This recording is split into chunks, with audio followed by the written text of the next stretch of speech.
bisita sa atin dito, kaya naisip ko, gagawa uli ako ng spaghetti. Yung sobrang favorite ni Mikey, yun na medyo magaling na, maayos na. Nagbalik na uli ang sarap ng spaghetti ko. At ipapakita ko yan sa inyo. Wala na mga kontrabida, wala na si Pinty at Tony. Ako na to. Yan, at Filipino at sweet. Sweet na lang, kasi sweet girl tayo. Pinaka-secret pala natin, yung ground beef nyo, make sure nyo mabango. Kasi yung niluto dati doon sa panahon ng mga kasamang ate, medyo may amoy na talaga yung beef na yun. So, kailangan bilhin nyo is fresh na fresh.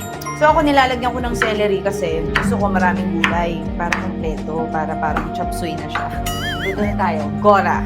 So, simulan na natin. Ang ginagamit kong oil ay olive oil. Kasi sabi nila, iyan daw ang health. Hindi ko alam kung bakit. Yung nagsabi lang sa akin. Tapos naniwala naman ako. So, ang ginagamit kong pasta ay ito. Toscana. Ito ay wheat pasta para lang mas healthy. Garlic. Hindi pa mainit pero ay, fail na naman. Yan na. Meron na. Kunti na. Onion. Gusto ko maraming onion talaga because si Mikey mahilig siya sa onion. Ganun pala tayong mga may bahay, no? Kung ano yung gusto ng asawa natin, binibigay natin. Pag nagluluto tayo, para I think gusto ng asawa. Saka nakang ganap na may bahay. Eh, wala pa kaming bahay. Kondo pa lang kami.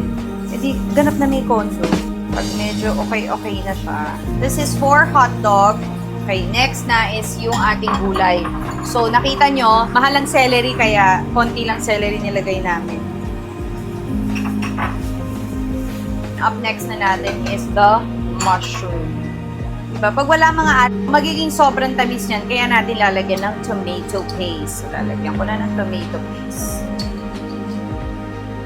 Ang paasin ng tomato paste. So now, let's add a little bit of pepper. Like pepper. And then a little bit of pepper here again. A bit of salt. Pero yung salt, konti na lang kasi nga, ang magpapaalat nito is the cheese. This one, lagay natin. Spaghetti alla AG.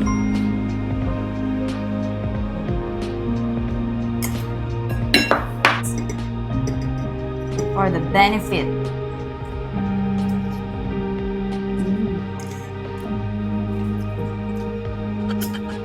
Ang sarap. Perfect na ba ang chicken? Hindi ako kumain kung ano. Wala akong naalala kasi diet pala ako. Ba't ako kumain ng carb?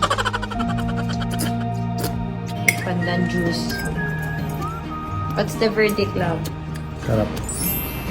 Pinoy spaghetti yan, di ba? Hotdog. You know there's carrots and lots of celery there. Celery?